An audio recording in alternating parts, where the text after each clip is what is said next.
Welcome back. If you've just joined us, you're watching the news at 10 on Channels Television, coming to you live from Lagos. A reminder of our top stories.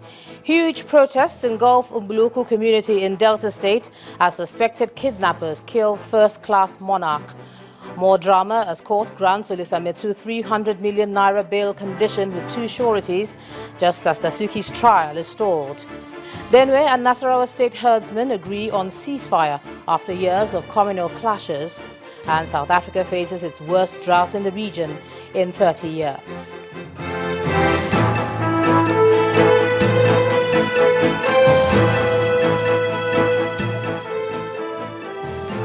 A quick reminder to you now that all our top stories are on our website, channelstv.com, and on youtube.com/channelsweb. And do visit m.channelstv.com to view us live on your mobile device. You can also download the Channels TV app for Android, iOS and Windows phones from their respective stores. And we urge you to interact with the Eyewitness feature in the Channels TV app on the Android, iOS and Windows platforms. If you have pictures or videos to share with us, tap the app on your device, swipe to reveal the Eyewitness menu and follow the instructions. Airtel, the smartphone network. We can now share with you some of those pictures that you sent to us. And first is this one from Abuja, showing an accident involving a car belonging to the Nigerian Security and Civil Defense Corps. Our Eyewitness reporter says the accident occurred when the NSCDC driver hit a vehicle with children inside. Next is this one from the quarters in Ego local government area of Benin City, Edo State, showing a car in a ditch. Residents of the area want the government to help them fix the road. Finally is this one also from the Edo State capital, showing what the sunset looks like in the city.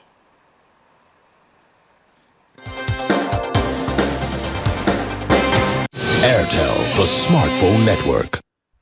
Thanks for sending in all those pictures, and do send us more. A Federal Capital Territory High Court has granted the National Publicity Secretary of the People's Democratic Party, Mr. Metu, bail in the sum of 300 million naira and 2 sureties in like sum who must be residents in Abuja. Mr. Metu is facing a 7-count charge of corruption. He's accused of receiving 400 million naira from the former National Security Advisor, Colonel Sambo Dasuki. The amount is part of the allegedly diverted sum of $2.1 billion meant for the purchase of arms. Well, Nigeria's Chief of Defense Staff, General Abayomi Olonishakin, is asking the government to provide more funding for the Nigerian armed forces to enable them perform their duties effectively. He made the appeal in Abuja while delivering a lecture at the 24th course of the National Defense College.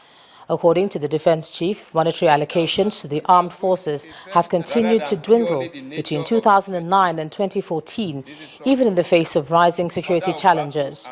He also says where appropriation for the military is raised, more is given to recurrent expenditure, with very little for the purchase of military hardware and training.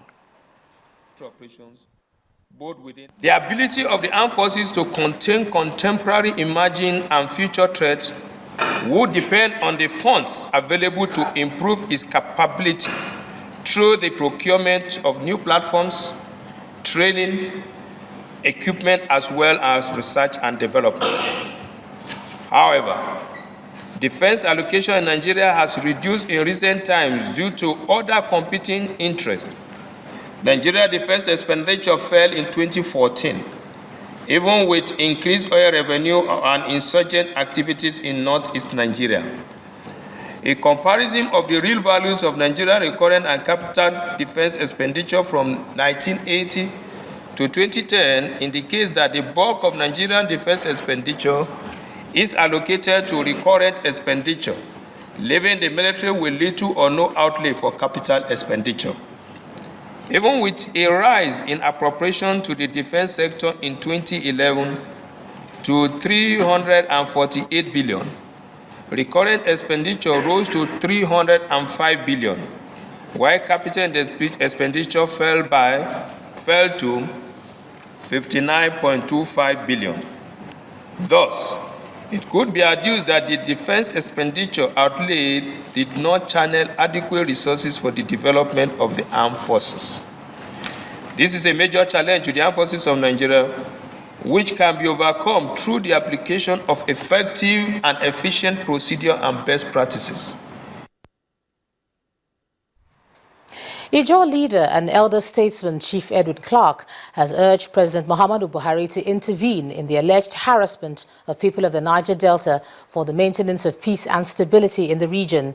Chief Clark's message was contained in a letter addressed to President Buhari dated January the 22nd, 2016. Chief Clark specifically asked the president to investigate the humiliation of government Ekwemupolo, aka Tompolo, as well as the proposed scrapping of the Maritime University in Delta State, which was established by former President Goodluck Jonathan.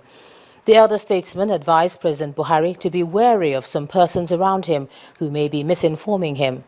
He said the Niger Delta region lays the golden egg, yet often goes through humiliation and harassment by the government. Chief Clark adds that except for one or two persons, no Niger Delta person or anyone from Ijaw land owns an oil block, as they are being controlled by people from other regions. Chief Clark, who condemned the renewed blowing up of major oil and gas pipelines by militants in the Niger Delta region, urged the president to bring all culprits to book. Well, everyone seems to be concerned about the attack on the nation's oil pipelines by the militants. And one of the leaders of the Ogoni people in the Niger Delta, Dr. Aledo Metuh, is also worried about the destruction of the country's oil facilities. He joins me now from Calabar, the Cross River State capital. Thank you so much for joining us on the news at 10 tonight. Thank you very much. All right, what do you make of the renewed attacks, which according to the power minister have made us lose about 400 million naira daily since then? Absolutely, it is a very, at this time of downward price of oil, I think that it must be condemned that any vandalization of the facilities, especially of oil and gas in this country.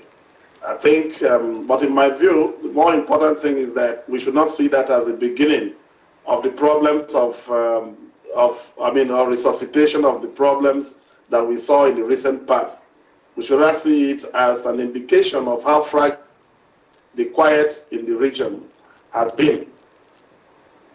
What do you think it will take to stop these attacks and bring a semblance of stability, particularly around the areas where the pipelines run, since that seems to be the crux of the matter?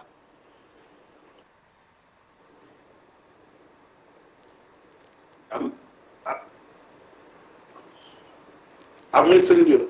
What I was asking is what you think will bring stability to the region, particularly the areas where the pipelines are, since surveillance and monitoring seems to be failing in that area. What can be done for stability to be achieved there? Well, I think that some years ago, I was chairman of what is well known as the Niger Delta Technical Committee that saw to think of ways of finding permanent solutions to the problems of the region. It seems to me that it is gross misconception to think that the problems of the Niger Delta has been that of militancy. Militancy, in my view, and in the view of that committee, was an extreme expression of the anger of the people because of years of neglect. But it seems that it was seen in that paradigm, and so we thought that amnesty in itself was the solution to the problem. And it seems that I believe that the answer to the problem will be to look back to those recommendations of the technical committee. I still believe that those recommendations, at least most of them, are still valid towards sustainable peace in the region. Well, as an indigene yourself, is there anything you would recommend to the authorities as a first concrete step towards achieving success? I mean, what would you recommend as a first concrete step? Yes, we have recommendations out there. Hello? If you can hear me, let me say again, what would you recommend as a first concrete step?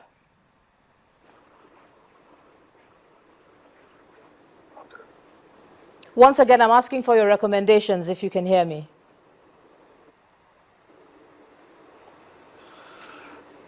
I'm not sure I got you right. Okay, I'll rephrase the question. You said there are a lot of recommendations out there, and I'm asking what would be your first concrete step, what action should they take now?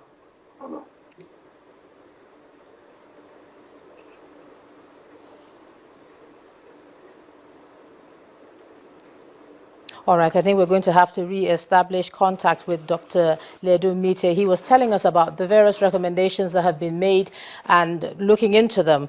We were trying to get his own view, and perhaps we'll be able to reach him much later in the bulletin if possible. But let's move on now to something else, where the Lagos state government has confirmed 1 death out of 14 suspected cases of Lassa fever recorded in the state since November 2015. The State Commissioner for Health, Dr. Jide Idris, who gave the breakdown at a press conference, said the Ministry of Health has also listed 447 contacts of the confirmed cases, while 438 of them are currently being monitored at various hospitals. He appealed to residents in the state to remain calm, assuring them that the state and federal authorities are doing everything possible to control the spread of the Lassa virus. 1 case was confirmed on the 15th of January 2016, and the other 2 cases were confirmed 18th of January. 8 suspected cases tested negative, while we are waiting results for the remaining 3 cases. The second case is a 51-year-old man who lived in Lekki and who came back from Edo State, where he attended a wedding ceremony in December 28, 2015. He was initially admitted at the Divine Medical Center in Ikoyi on January 12, 2016, and eventually referred to the mainland hospital Yaba early in January 18th. The patient died at 2 p.m. same day before the result of the laboratory test that confirmed him positive of Lassa fever was received. So the body has been kept in the morgue, properly prepared in accordance with protocol, in a leak-proof body bag, and is to be buried today after due consultation with his family. And we have line listed 447 contacts of the confirmed cases. And 438 of these, that's 98% of these contacts, are currently being monitored. Let's cross over to Abuja now. Here's Linda Akigbe. Linda.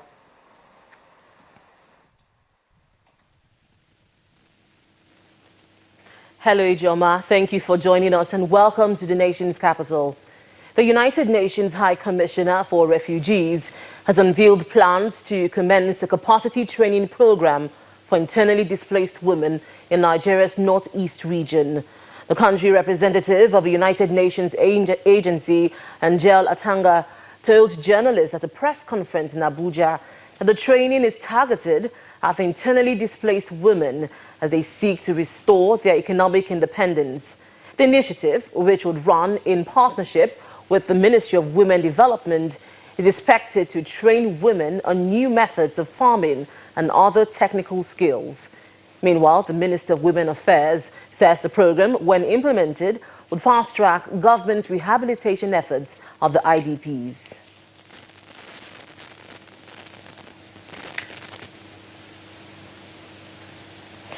The Oyo State Governor, Abiola Jimobi, has officially announced the demise of the Olubadan of Ibadan land, Oba Samuel Odugade I, describing him as an epitome of discipline, integrity and patriotism. While receiving the official notice of the Olubadan's death from members of the Olubadan in council, Governor Jimobi said the government will be fully involved in giving the monarch a befitting burial and enthroning a new Oba. Oba Samuel Odugbade I, the Olubadan of Ibadan, an influential monarch respected by the people of Ibadan in southwest Nigeria for his humility and unconditional love for many.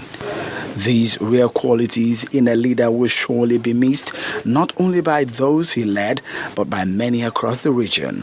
And having received the high chiefs, we pray for the repose of his soul. And we take solace in the fact that he lived an exemplary life. He was a patriot, a nationalist. And among kings in Yoruba land, he left an unbeatable legacy. Dignitaries, sons and daughters of Ibadan, regardless of their ethnicity, are here at the residence of the late monarch to pay homage to the departed king. When he was alive, we know how much he loved us. We in Igbo, in Ibadan, Oyo State, he loved us so much, and he refused to be deceived or to be bought over by anybody. He was standing with us on the truth. He was a man of many parts. He was an accomplished public servant, teacher, a military officer, parliamentarian. I mean, you name it. He was just unique, very principled man, has to be said, who believed in Ibadan and did everything for Ibadan. In the coming days, consultations between the Olubadan Council and the government will continue on modalities for a befitting burial and the task of picking a new leader.